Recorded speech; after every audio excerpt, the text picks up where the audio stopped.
इसी तरह से अजामिल ने कई पाप किए और अजामिल की पत्नी सत्यवती ऐसी आई कि वो भगवान की सेवा करने लगी, पूजा करते करते, और उसी अजामिल के गांव में चले आए। कहने लगे भैया यहाँ कोई ब्राह्मण का घर है, अरे हमें रात्रि का विश्राम करना है, भोजन करना है। गांव वाले कहने लगे महात्मा जी यहाँ तो एक पापी ब्राह्मण है जो हमेशा पाप ही पाप करता है, अगर तुम उस पापी के घर जाना चाहते हो तो चले जाओ। और वही संत महात्मा चारों के चारों और सत्यवती बाहर घर से निकल के आई, दरवाजा खोला, कहने लगी महात्मा जी आप अतिथि देवो भव, आप तो हमारे भगवान के रूप में आए हो, आओ। और उन अतिथियों की सेवा करने लगे, चारों को भोजन लगाया, लेकिन मन में लगा हुआ है कहीं मेरे पति शिकार लेकर के नहीं आ जाए, नहीं तो ये महात्मा लोग शिकार को देख करके भोजन छोड़ देंगे। अब बार बार बाहर जाए दरवाजे पे, फिर भोजन कराए, फिर बाहर जाए, फिर भोजन कराए, और भोजन कराने लगी। सत्यवती कैसी है? सत्यवती ऐसी है कि एक गांव के अंदर एक नई नई शादी हुई, तो पढ़ी लिखी बहू और अनपढ़ गंवार घर में आ गई, जाना जीवन में कछु ना देखो। सो पढ़ी लिखी बहू जब आई, शादी हो गई, अब पहली बार पढ़ी लिखी बहू का पति अपने पीहर ससुराल में चला, तो वही बेटी कह लगी माता जी अरे मैया आज मैं अपने स्वामी के लिए अपने हाथों से भोजन बनाऊंगी। मैया कह लगी बनाओ बेटी। अब वो माता जी अंदर चली, अब भोजन बनाने लगी। तो भोजन कैसा बनाया कि छोटी छोटी पुड़ियां बनाई और पुड़ी थाली में लगा करके अपने स्वामी के आगे लगा दिया कि स्वामी भोजन पाओ। अंदर चली तो वो बेचारा देखने लगा कि देखो मेरी पत्नी कितनी समझदार है, छोटी छोटी पुड़ियां बनाई हैं, सो टोड़वे की जरूरत ही ना पड़े। अब वो बेचारा अनपढ़ गंवार कहाँ जाने, सो वह एक पुड़िया उठाए और सब्जी में लगाए, फिर मुंह में, फिर एक पुड़ी उठाए सब्जी में लगाए, फिर मुंह में। साले साली देख के हंसने लगे कि अरे जीजाजी पे पुड़ी खाबो भी ना आते। अब जो हंसी हुई तो वो बेचारी चूल्हे पे पुड़ी उतार रही और घूंघट कर रखा। पहले की माता बहने बोलती नहीं थी, सो उन्होंने इशारा किया कि अरे स्वामी एक में से दो करके तो खा। अब जो दो उंगली किया तो वो बेचारा समझ गया कि अरे देखो मेरी पत्नी कितनी समझदार है, मेरे से कह रही है कि स्वामी एक एक खाओगे तो भूखे रह जाओगे, दो दो खाओ जल्दी दापोगे। अब वो बेचारा दो पुड़ी उठाए सब्जी में लगाए, फिर मुंह में, फिर दो पुड़ियां उठाई सब्जी में लगाई, फिर मुंह में। अब माता जी को बड़ा गुस्सा आए, सो वो बेचारी चूल्हे पे पुड़ी उतारती हुई जब गुस्सा आया तो क्या किया, जब माता बहनों को गुस्सा आता है तो क्या करती है, चूल्हे का रोज परेंडा पे उतारे, सो पानी को मग्गा उठाए और चूल्हे में मारो और अपनों ही हाथ अपने सिर के लगाओ कि आछो गंवार मिलो। जो उसने हाथ सिर के लगाया तो वो बेचारा पुड़ी खाते हुए कहने लगा कि देखो मेरी पत्नी कितनी समझदार है, मेरे से कह रही है कि स्वामी अन्न देवता भगवान का रूप है, अरे कम से कम सिर के लगा के तो खा। अब वो बेचारा दो पुड़ी ले सब्जी में लगाए, सिर के लगाए, फिर मुंह में, फिर दो पुड़ी उठाई सब्जी में डुबो की, सिर के लगाए, फिर मुंह में, और बिना खेले होने लगी। तो अजामिल घोड़ी पे सवार होकर के एक हाथ में बंदूक और एक हाथ में शिकार लेके चलो आ रहे। सत्यवती कह लगी स्वामी अरे मैंने तुमसे कभी कुछ नहीं मांगा, लेकिन स्वामी आज ये चाहती हूँ कि चार संत भोजन कर रहे हैं, आप कुछ नहीं चाहिए। अजामिल घोड़ी से नीचे उतरा, हाथ मुंह धो करके और चारों संतों को भोजन कराया। तो चारों संतों ने उत्तर दिया कि अजामिल, हम तुम्हारे भोजन से प्रसन्न हो गए, अब तुम्हारे लिए हम चारों संत वचन देते हैं कि अब तुम्हारे 5वीं संतान हो, उसका नाम हमारे कहने से एक एक अक्षर दिया और अपने पुत्र का नाम नारायण रख देना। नारायण का वचन दे दिया। सुखदेव जी कह रहे हैं कि परीक्षित, अजामिल के जब 5वां पुत्र हुआ तो उसका नाम नारायण रखा गया। अब कोई भी माता पिता हो, या तो उन्हें सबसे बड़ा जो पुत्र होता है ना घर में वो प्यारा लगता है, या सबसे छोटा पुत्र होता है वो प्यारा लगता है, और जो बीच के होते हैं ना ये ठन पाल मदन गोपाल, इन्हें कोई ना पूछे। तो अजामिल भी उठते बैठते कहने लगा, अरे नारायण आओ, अरे नारायण पानी पी लो, अरे नारायण भोजन करो, अरे नारायण आओ। और वही अजामिल पापी के मुख से अपने पुत्र के द्वारा नारायण नारायण का उच्चारण होने लगा।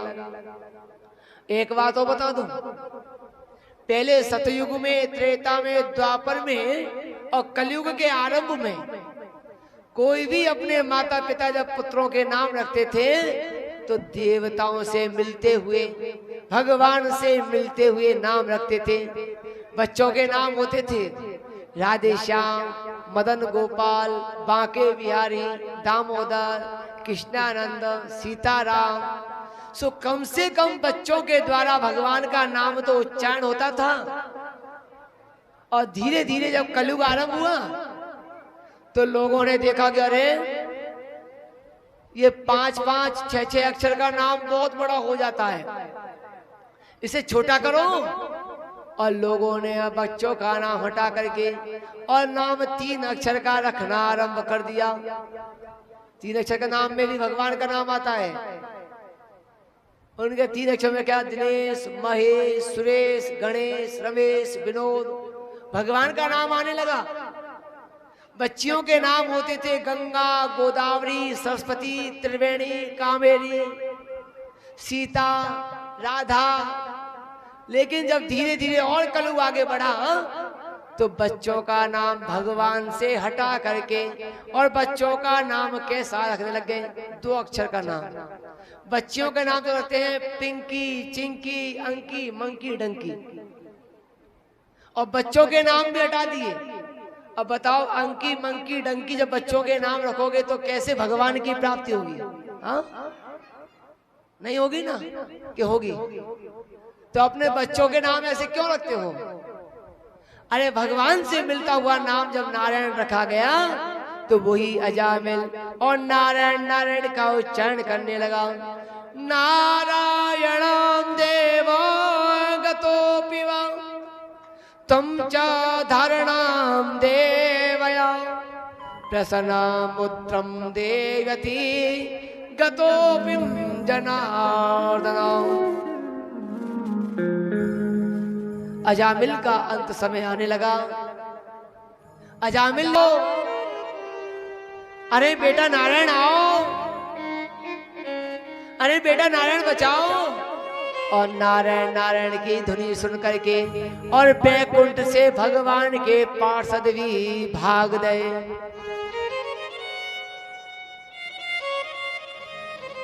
यम के दूत तो कहेगी इसे हम ले जाएंगे, और भगवान के पार्षद कहे कि इसे हम बैकुंठ के लिए ले जाएंगे। अब दोनों में झगड़ा होने लगा। भगवान के पार्षदों ने और यम के दूतों का इतना अपमान किया और उन्हें वहां से मार के यमलोक भगा दिया। यम के दूत भाग के चित्रगुप्त के पास पहुंचे, कहने लगे महाराज, हम एक पापी जीव को लेने के लिए गए जिसने जीवन में पाप ही पाप किया, और आज हमें मार करके भगवान के पार्षदों ने भगाया। चित्रगुप्त कहने लगा, अरे दूतों, क्या उसने मरते मरते नारायण का नाम लिया? क्या अरे वो तो नारायण अपने पुत्र को बुलाने लगा। चित्रगुप्त कहने लगा, दूतों कम से कम भगवान की सेवा पूजा तो किया करो। पंडित जी कहने लगे, देवी पहले पेट पूजा फिर काम दूजा। अगर पेट भर जाएगा ना तो सब भगवान की पूजा हो जाएगी। मुझे तो उठते ही भूख लगे, पहले भोजन लाओ। पंडितानी जी बड़ी दुखी हो गई, कहने लगी, ब्राह्मण दे, अरे कम से कम तो मंदिर में नहीं जा सको तो रोजाना जिस आंगन में तुम सोते हो उस आंगन में सूर्य देव तो दिखाते हैं। अरे उनका ही दर्शन कर लिया करो, हाथ जोड़ दिया करो और फिर भोजन कर लिया करो। ब्राह्मण देव कहने लगे, हाँ देवी ये नियम तो दिख जाएगा, हो नहीं जाएगा, दिख जाएगा। देखिए समझने का विषय। अब पंडित जी रोजाना नियम बांधे, रोजाना सूर्य देव हो गए। पंडित जी हाथ जोड़े और प्रणाम करके गए, देवी लाओ भोजन ले आओ। 1 दिन हो गया, 2 दिन हो गए, 10 दिन हो गए, धीरे धीरे महीने, 2 महीने, 6 महीने निकलने लगे। अब का भयो कि एक दिन सावन को महीना आए गयो और सावन के महीना में वर्षा होने लगी, काले नीले पीले बादल छा गए। अब पंडित जी को सूर्य देव दिखाई नहीं दे। पंडित जी कहने लगे, देवी भूख लग रही है, ये भगवान कब उगेंगे? अरे कब भगवान निकलेंगे? पंडितानी कहने लगी, चिंता काहे करो, कभी ना कभी तो निकलेंगे, शांति रखो। पंडित जी कहने लगे, देवी मुझे तो भूख लग रही है और पास में एक डूंगर रहा तो सो पंडित जी सूर्य भगवान को देखने के लिए उस डूंगर पे चढ़ गए। जैसे ही डूंगर पे चढ़े तब तक 4 चोर चोरी करके उसी डूंगर की तलेटी में ले आए। अब पंडित जी सूर्य भगवान के दर्शन करके और डूंगर से नीचे उतर करके आए। पंडित जी ने देखा तो ढेर सारा धन रखा हुआ। पंडित जी ने धन की पोटली बांधी और सिर पे रख करके और अपने घर पे ले आए। पंडितानी कहने लगी, स्वामी ये कहाँ से लाए हो, इसमें क्या है? कि अरे देवी इसमें धन है, आज भगवान ने छप्पर फाड़ के दिया है। पंडितानी कहने लगी, स्वामी तुम कहाँ से धन चोरी कर लाए? कि नहीं देवी मैं तो भगवान के दर्शन करने गया, लेकिन भगवान ने दिया तो छप्पर फाड़ के दिया। बोलो राधे राधे। इसी तरह से कोई भी काम हम लोग नियम से करते हैं तो वो हमारा अघारत नहीं जाता। हिरण्यकश्यप से नारायण नारायण बुलवाया और कयाधु ने 108 बार सारी माला का जाप करवा दिया और कयाधु के द्वारा 108 बार नारायण नारायण का जाप हिरण्यकश्यप ने कर दिया। अब सुखदेव जी कह रहे हैं, कयाधु गर्भस्य धारण नारायण अंश आगमन प्रह्लादं पुत्रं भवति गतो देवं विसर्जना। जो नारायण नारायण का उच्चारण हुआ कि उसी समय कयाधु के गर्भ में भगवान नारायण का अंश आ गया और कयाधु गर्भवती हो गई। अब धीरे धीरे कयाधु का समय निकलने लगा। 9 महीने पूरे होने को आए तो कयाधु के गर्भ से और भक्त पहला जी के रूप में बालक का जन्म हो गया।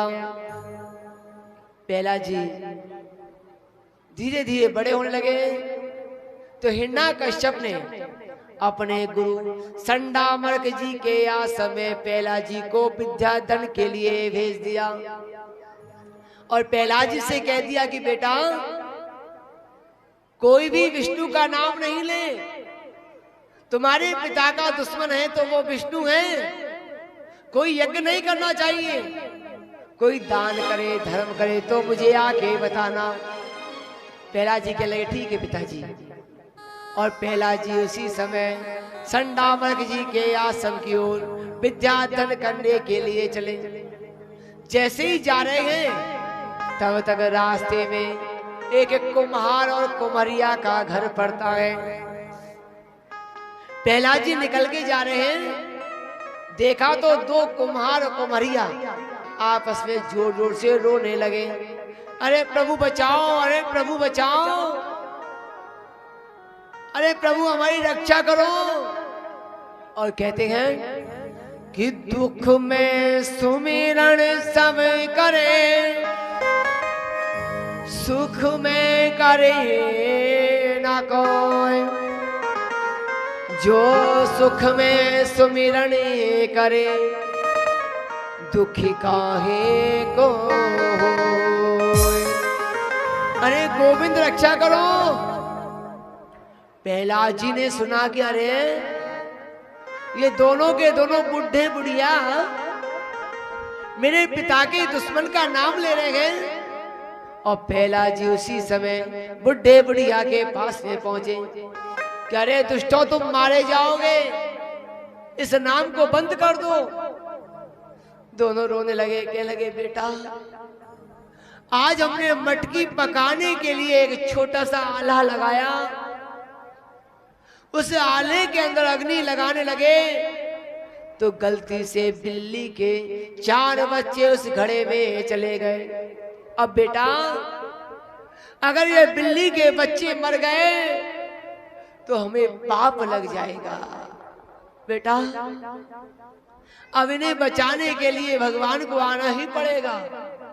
प्रहलाद जी कहने लगे कौन भगवान, कैसा भगवान?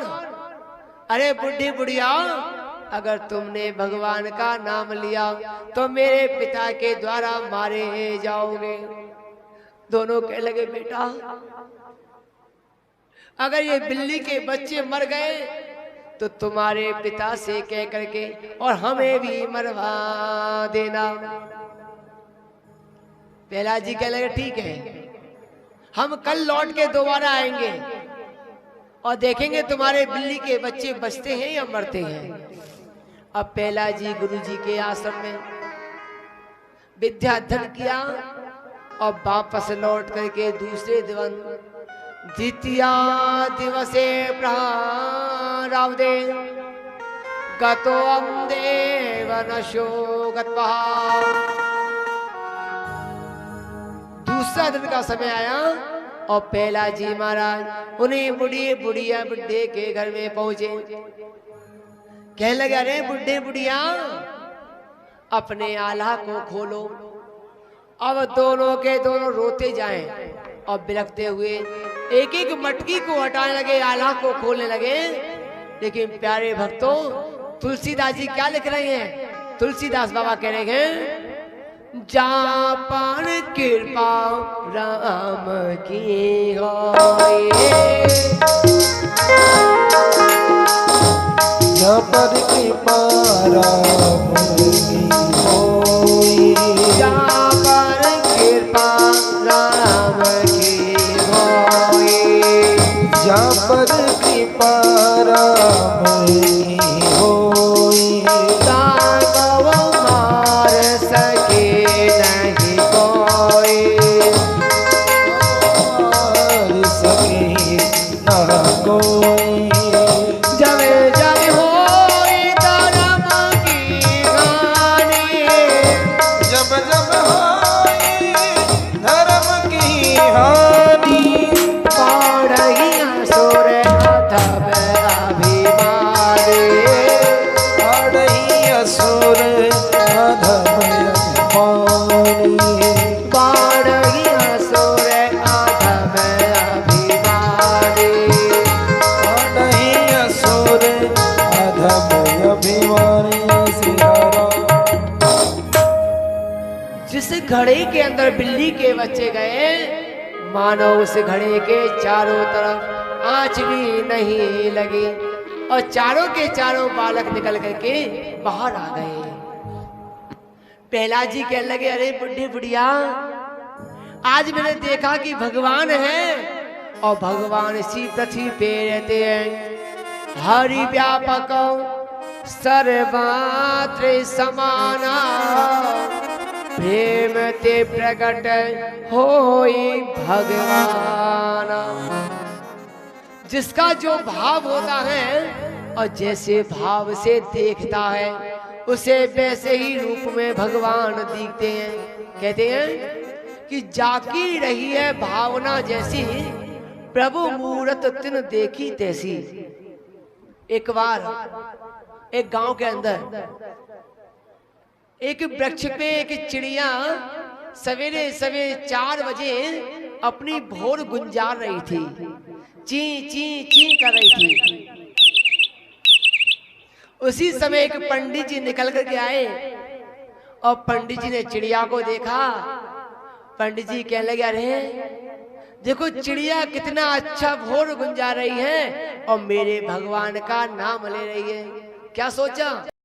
राजा राम दशरथ, राजा राम दशरथ, इस तरह से भगवान का नाम लेने लगे।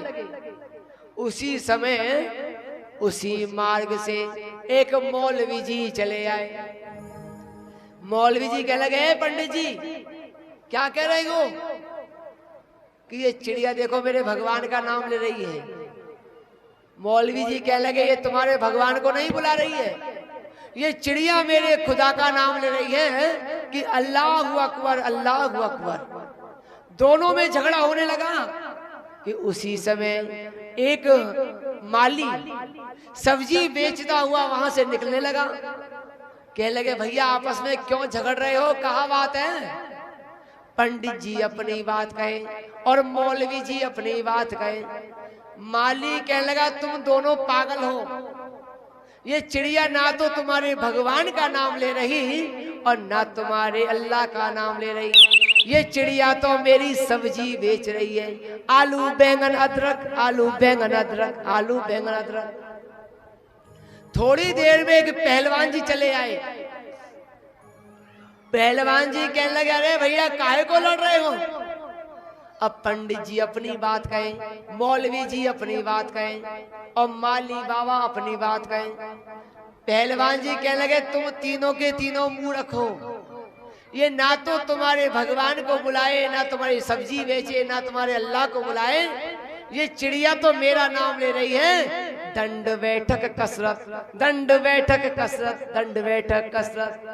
तो जिसका जो भाव होता है उसी भाव में भगवान को देखता है। ईश्वर अंशो जीवे अविनाशी, चेतन आमाला सहज सुखरासी। प्रहलाद जी कहने लगे, बुढ़े बुढ़िया अरे मेरे ऊपर भी आज से भगवान का नाम चढ़ा दो। और उसी दिन से राम रंग में प्रहलाद जी डूब गए। अब प्रहलाद जी पट्टी को लेकर के और सीधे गुरुजी के आश्रम में पहुंचे। गुरुजी बाहर बैठे हुए, कक्षा में आए तो सभी विद्यार्थी प्रहलाद जी से कहने लगे, प्रहलाद जी कल गुरुजी ने जो काम दिया वो कर लाए? प्रहलाद जी कहने लगे, भैया ऐसा काम करके लाया हूँ जो कभी गुरुजी के बाप ने भी ना करे हो। सभी कहने लगे, भैया ऐसा कौन सा काम है जो तुम करके लाए जो गुरुजी के बाप ने भी ना करे, कैसा बताओ?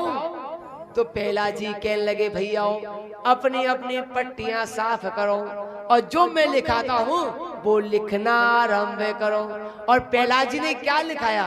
प्रहलाद जी लिखा रहे हैं कि राधे का नाम अनमोल, बोलो राधे राधे।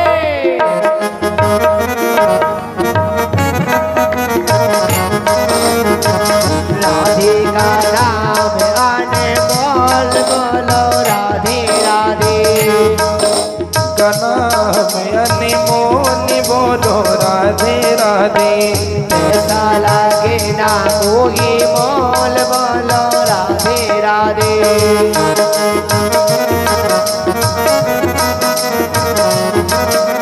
जय हो।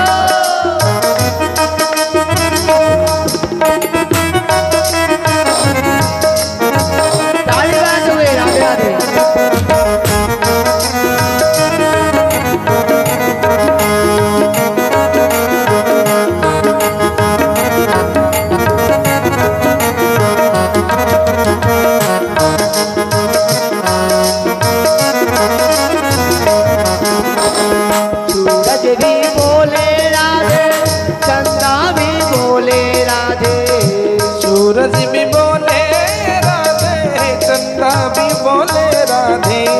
सूरज भी बोले राधे, चंदा भी बोले राधे, सूरज भी बोले राधे, चंदा भी बोले राधे, तारों के मंडल से आवाज आई राधे राधे, तारों की ओर से आवाज आई राधे राधे।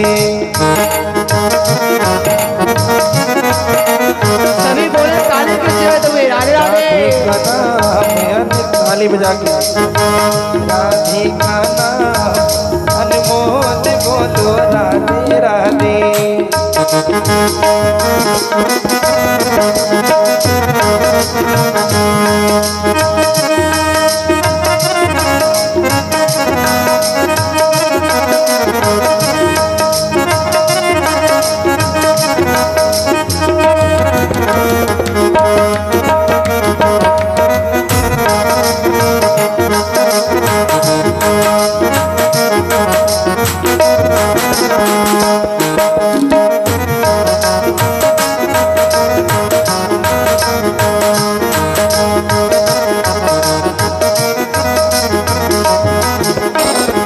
गंगा भी बोले राधे, यमुना भी बोले राधे, ओ गंगा भी बोले राधे, यमुना भी बोले राधे, गंगा भी बोले राधे, यमुना भी बोले राधे, गंगा भी बोले राधे, यमुना भी बोले राधे, सागर की लहरों से आवाज आई राधे राधे, सागर की लहरों से आवाज सभी बोले राधे राधे।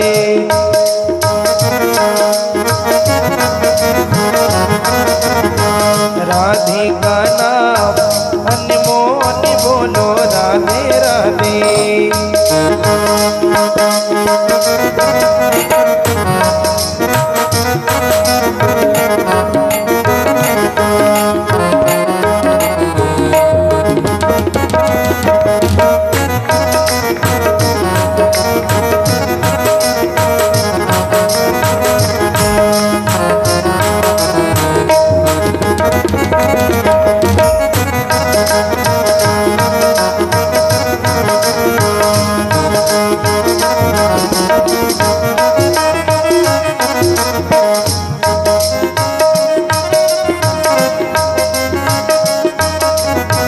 हम सब भी बोले राधे, तुम सब भी बोलो राधे, हम सब भी बोले राधे, तुम सब भी बोलो राधे, हम सब भी बोले राधे, तुम सब भी बोलो राधे, सब भी बोले राधे, तुम सब भी बोलो राधे। सत्संग के भेद से आवाज आई राधे राधे, संगीत का से आवाज आई राधे राधे।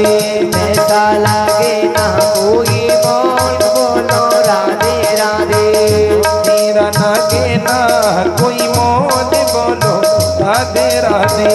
ऐसा लगे ना कोई बोल बोलो राधे राधे, नागे मोल बोलो राधे राधे। ऐसा लगे ना कोई बोल राधे। अब सुखदेव जी कहने लगे परीक्षक, प्रहलाद जी ने अपनी पट्टियां साफ करवाई और राधे राधे राधे कृष्णा उस पट्टियों पे लिखाने लगे।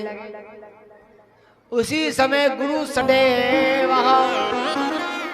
देवं प्रत्ययो आगमन पुत्रं राक्षसेन उत्पन्न देवो बिरदो भवन।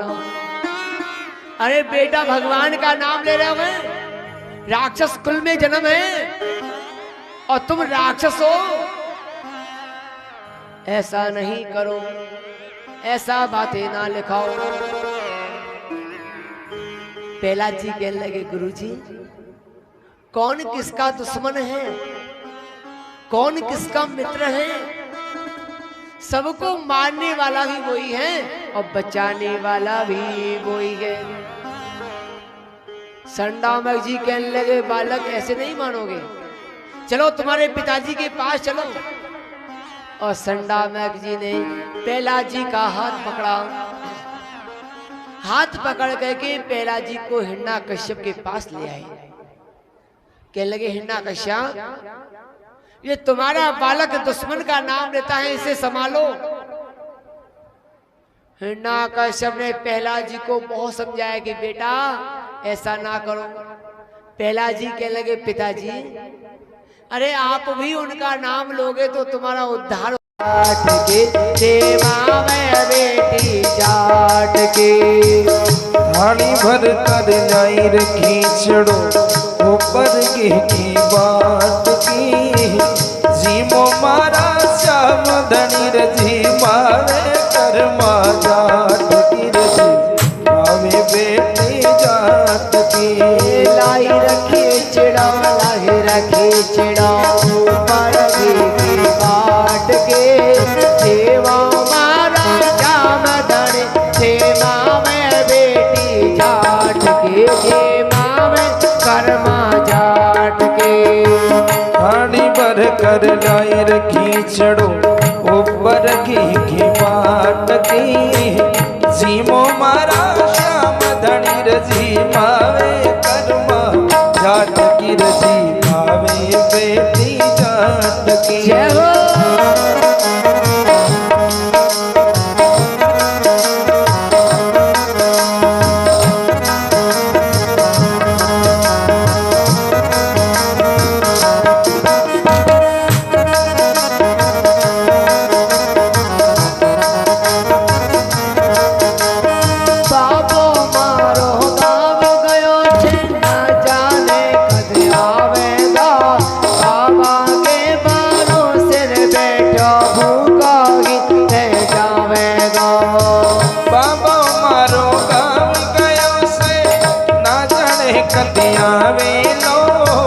बाबा के भरोसे सावरा धोखो ही रह जावी लो।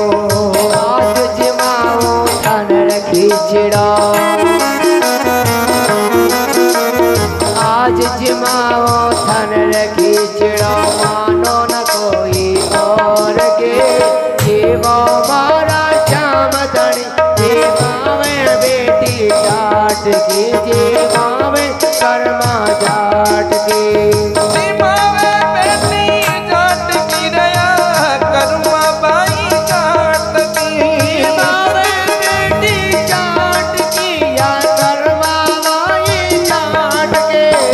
जीमो मारा श्याम धनी रजी मावे बेटी जाट की रजी मावे बेटी जाट की।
कैया कोनी जीम मोहन करड़ी करड़ी बोलसी करड़ी करड़ी बोलसी।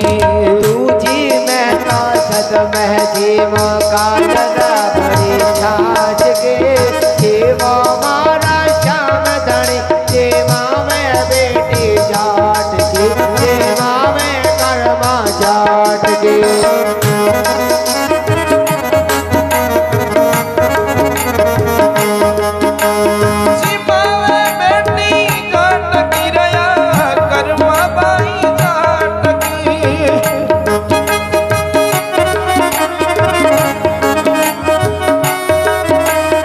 जी मो मारा श्याम धनी रजी मावे बेटी जानकी रजी मावे बेटी जानकी।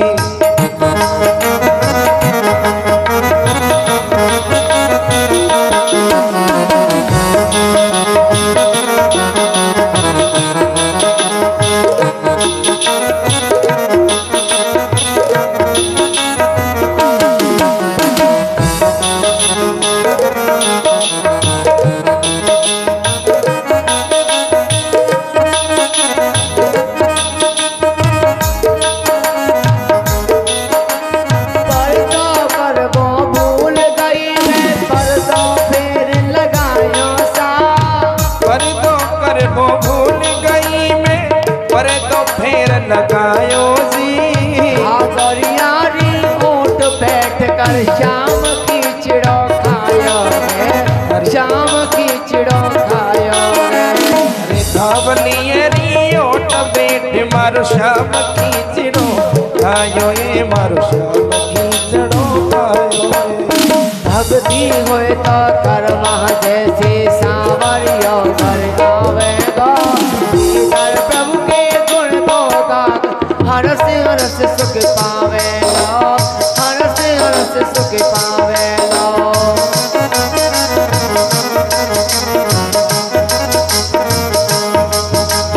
साचो प्रेम प्रभु से हो तो बंसी बोले काट के, देवा मारा श्याम धनी देवा में बेटी जाट के, देवा में कर्मा जाट के।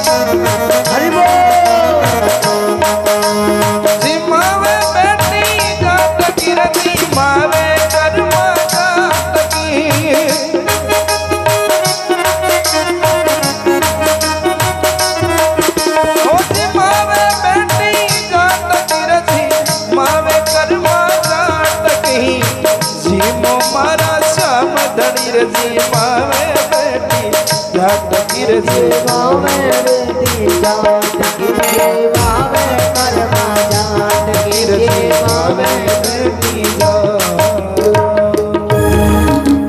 बोले भक्त और भगवान की जय हो। आ गए कि बेटी दरवाजा खोल। कर्मा कहने लगी बाबा रुको, अभी मैं भगवान की सेवा कर रही हूँ। ब्रह्मदत्त कहने लगे बेटी ऐसी कैसी सेवा कर रही हो? अरे उनके सामने भोग रख दो, तुलसी डाल दो, जल के छींटे मार दो, भोग लग जाए। कि ना बाबा आज तो साक्षात नारायण और भगवान प्रकट होके भोजन पा रहे हैं। ब्रह्मदत्त कहने लगे बेटी मैं 60 वर्ष से सेवा पूजा कर रहा हूँ और मैंने आज तक भगवान को प्रकट नहीं किया, और तुम्हें एक दिन की पूजा दे करके गया और तुमने भगवान को प्रकट कर दिया। बोलो राधे राधे। इसी तरह से पहलाजी काल कोठरी में भगवान को बुलाने लगे और भगवान भी साक्षात प्रकट होकर के उसी काल कोठरी में चले आए। प्रहलाद जी को भोजन कराने लगे कि प्रहलाद वरदान मांगो। प्रहलाद जी कहने लगे प्रभु अगर वरदान देना चाहते हो तो एक वरदान दे दो कि जब जब मैं तुम्हारा ध्यान लगाऊं, जब जब मेरे ऊपर संकट आए मुझे दर्शन देने के लिए चले आओ और मुझे कोई वरदान ना चाहिए। भगवान कह लगे तथास्तु, प्रहलाद ऐसा ही होगा। अब प्रहलाद जी को वरदान देकर के भगवान चले। उसी समय 5 दिन के पश्चात और हिरण्याकश्यप ने काल कोठरी को खोला तो प्रहलाद जी तो भगवान की सेवा पूजा कर रहे थे। हिरण्याकश्यप कहने लगे दुष्ट तो ऐसे नहीं मरेगा, अब तुम्हें मारने के लिए फिर कोई उपाय करना पड़े। और प्रहलाद जी को मारने के लिए उन्होंने एक लोहे का खम्मा गर्म करवाया। उस लोहे के खम्भे से कहा कि अब प्रहलाद तू इस खम्भे से बांधा जाएगा। प्रहलाद जी ने देखा और प्रहलाद जी को उसी लोहे के खम्भे पे एक छोटा सा जीव चींटी का चलता हुआ दिखाई दे गया। हिरण्यकश्यप कहने लगे, दुष्टू अब तेरा भगवान कहाँ है, उसे बुलाओ। प्रहलाद जी कहने लगे, पिताजी मेरा भगवान कहाँ है? अरे पिताजी तुझ में और मुझ में, इस खड़ग में, इस खम्भ में, सृष्टि के कण कण में और मेरा भगवान व्याप्त है, हर जगह मेरा भगवान है। और प्रहलाद जी हंसते हंसते उसी लोहे के खम्भे से बंध गए।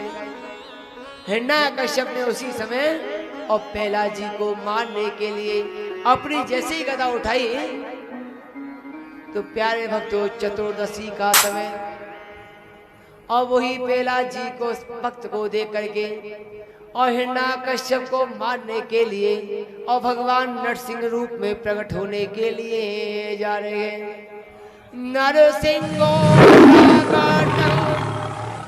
देवशां गतोऽपि वा प्रह्लादं जनार्दशः राक्षसो न्यायुक्तः। उसी खम्भे को फाड़ करके और भगवान नरसिंह रूप में और प्रकट हो जावते बोले नरसिंह भगवान की जय हो। उसी समय हिरण्यकश्यप से युद्ध होने लगा और युद्ध करते करते कभी गदा प्रहार, कभी मल्ल प्रहार, और देखते ही देखते हिरण्यकश्यप को दरवाजे की देहरी पे गिरा दिया। दरवाजे की देहरी पे गिराया और उसी समय आकाशवाणी हुई। कहने लगे, हिरण्यकश्यप अरे तुमने वरदान मांगा कि ना दिन में मरूं ना रात में मरूं। हिरण्यकश्यप ने कौन कौन से वरदान मांगे थे?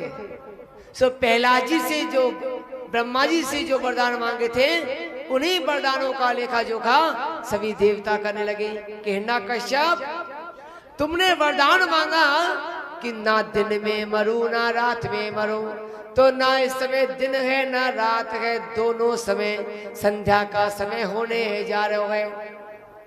तुमने वरदान मांगा कि ना ऊपर मरूं ना नीचे मरूं, तो ना तुम आकाश में हो और ना तुम पृथ्वी पे हो, तुम भगवान के घुटनों पे हो। तुमने वरदान मांगा कि ना अंदर मरूं ना बाहर मरूं, तो ना तुम घर के अंदर हो और ना तुम घर के बाहर हो, तुम बीच देहरी पे हो। तुमने वरदान मांगा कि ना अस्त्र से मरूं ना शस्त्र से मरूं, तो ना तो इनके पास में कोई अस्त्र है और ना कोई शस्त्र है। मेरे प्रभु के पास में बड़े बड़े नाखून है। तुमने वरदान मांगा कि ना नर के द्वारा मरूं ना पशु के द्वारा मरूं, मुझे कोई नहीं मार सके, तो ना इस समय ये मनुष्य है और ना ये पशु है, ये दोनों को ही मिला करके नर सिंह है। तुम्हारे वरदान समाप्त हो गए। और देखते ही देखते उसी समय भगवान ने अपने हाथों को उठाया और उसी समय हिरण्यकश्यप को बीच से फाड़ करके हिरण्यकश्यप का वध कर दिया। बोले वृंदावन बिहारी लाल की। अब जैसे ही हिरण्यकश्यप मारा गया तो भगवान के मुख से अग्नि निकलने लगी।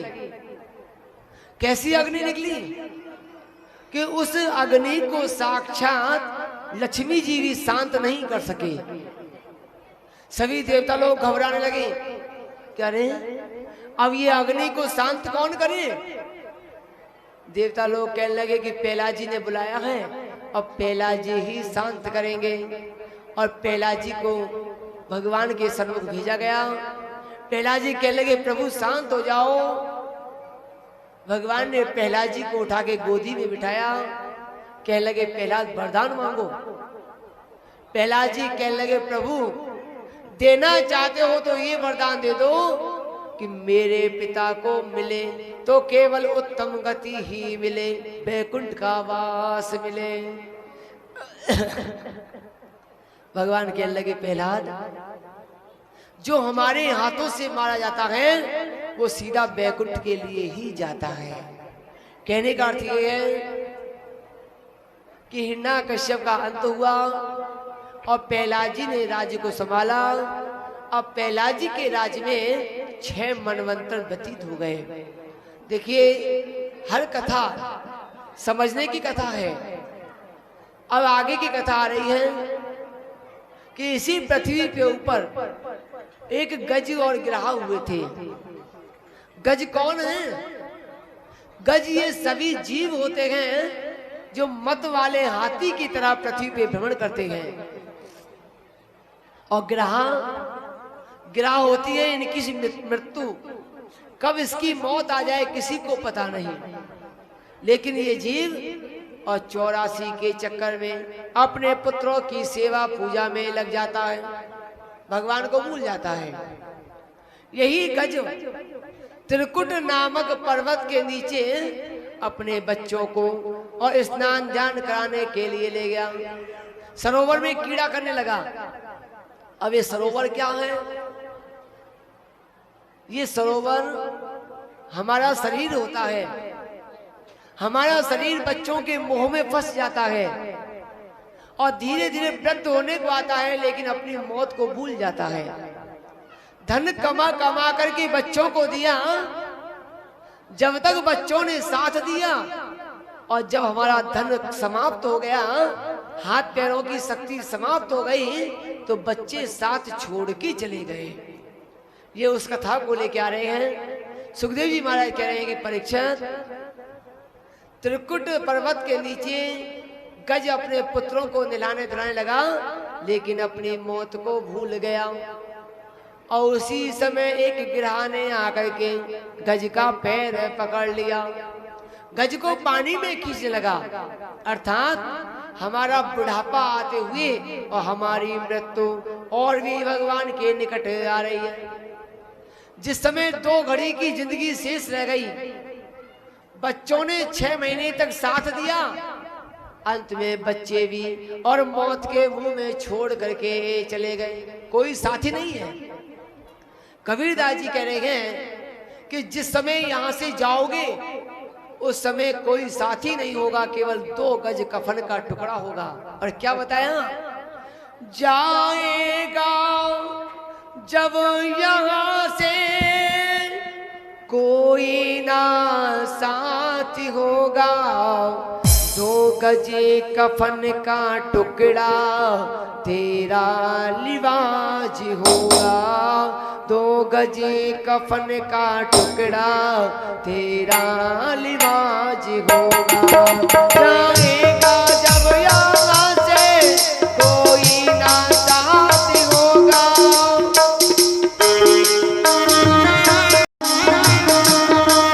2 गजे कफन का टुकड़ा तेरा लिवाज होगा। 2 गजे कफन का टुकड़ा तेरा लिवाज होगा। मरते ही घर से बाहर रख देंगे तेरे तन को,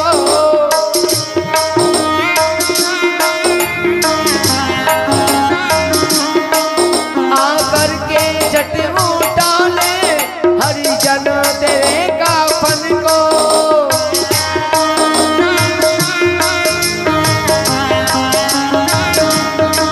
पीटेगा अपने छाती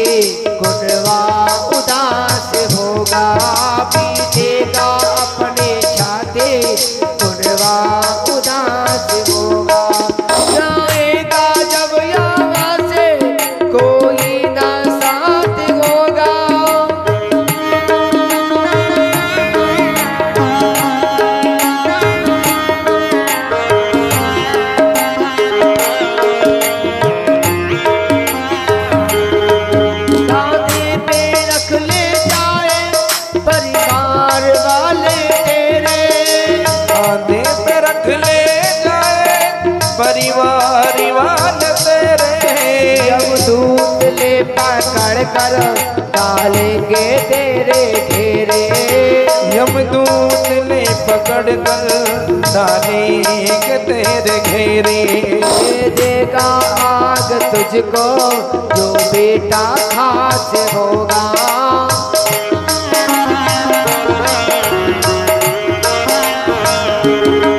दो गजे कफन का टुकड़ा निवासी होगा।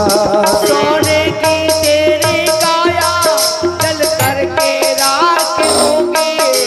सोने की तेरी काया बन के जल के राख होगी। सोने की तेरी काया जल करके राख होगी। सोने की तेरी काया जल के खाक होगी।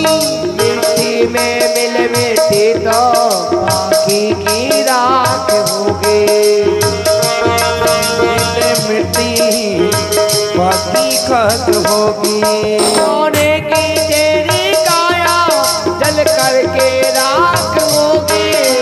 सोने की तेरी काया जल करके राख होगी। मिट्टी में मिल मिट्टी तो बाकी की राख होगी। मिट्टी में मिले मिट्टी बाकी की खाक होगी। मिट्टी में मिल मिट्टी तो बाकी की राख होगी। मिट्टी में मिलते मिट्टी बाकी खाक होगी। दो गजे कफन का टुकड़ा तेरा लिबास होगा। दुनिया को त्याग तेरा, दुनिया को त्याग तेरा, मटक मरकटों में होगा मेरा। तो गजी कफन का टुकड़ा तेरा दीवान होगा। दो गजे कफन का टुकड़ा तेरा लिबास। इस कथा को लेते हुए सुखदेव जी कहने लगे, परीक्षा ये जीव अपने मोह माया जाल में फंस जाता है और परमात्मा को भूल करके गृहस्थ की सेवा करने लगा। इसकी 2 घड़ी की जिंदगी शेष रह गई। तब इसे परमात्मा की याद आई। एवं व्यवसितो बुद्धया समाधाया मनोहदि जजपं परमं जापया प्रगजन्यो मनुशिक्षिता। 2 घड़ी की जिंदगी शेष रह गई। तब उसी गज ने और भगवान का ध्यान करना आरंभ किया। कौन सा ध्यान लगाया? ओम नमो भगवते तस्मै यत्तदातिकं पुरुषाय दिविजाय परिशाय भी धीमहि। अंत समय में 2 घड़ी की जिंदगी शेष रह गई। तब उसी गज ने परमात्मा को बुलाया और वही भगवान गज का ध्यान सुन करके नंगे ही पांव और पृथ्वी पे चलने लगे। हाथ बढ़ाया और गज और ग्रह को पृथ्वी पे बाहर निकाल लिया। सुदर्शन चक्र को बुला करके और पहले भगवान ने उद्धार ग्रह का किया। उसी समय परीक्षित जी कहने लगे, महाराज भगवान को बुलाया तो गज ने और उद्धार पहले ग्रह का किया। ये कौन है और ये कहां से आए हैं?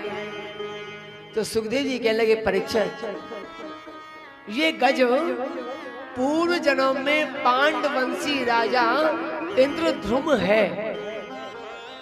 और इंद्रद्रुम ने क्या किया? मन में सोचा, ओ बाबा जी बन जाओ, महात्मा बन जाओ, दुनिया कहेगी बाबा और माल मिलेगा खावा। सो इंद्रद्रुम ने राजपाट को छोड़ दिया और जाकर के और हूहू नामक पर्वत पे जाकर के दाढ़ी बढ़ा लिया, अपनी जटा को बढ़ा लिया और वहां जाकर के भजन करने लगा। इंद्रद्रुम संत बन गया। एक दिन का समय आया कि अगस्त मुनि अपनी सारी टोली को लेकर के और उसी पर्वत पे निकलने लगे। तो इंद्रध्रुम तपस्या कर रहा था। अगस्त मुनि देखा कि अरे कोई महात्मा जी बैठे हैं। अगस्त मुनि जी कहने लगे, अरे महात्मा जी दंडोत।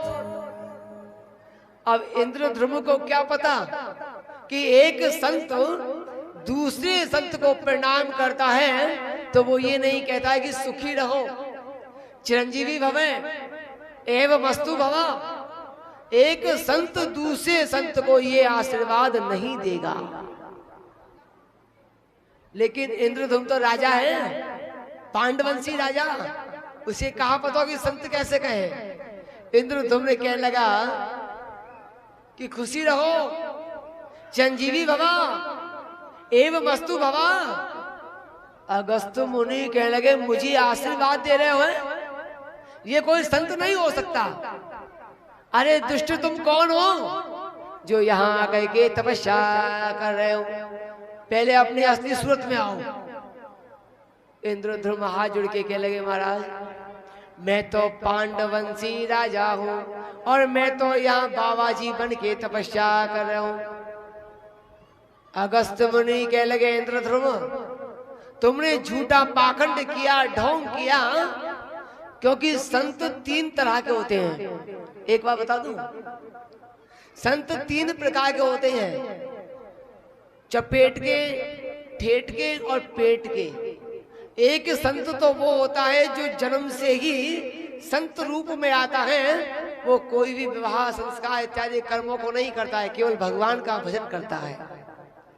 एक संत ऐसा होता है जो चपेट का होता है, जिसके हाथों से और किसी प्रकार की कोई हत्या हो जाए, कोई चोरी का इल्जाम लग जाए और उसे नगर छोड़ के भागना पड़े और वो दाढ़ी बढ़ा करके संत बन जाए, वो होता है चपेट का।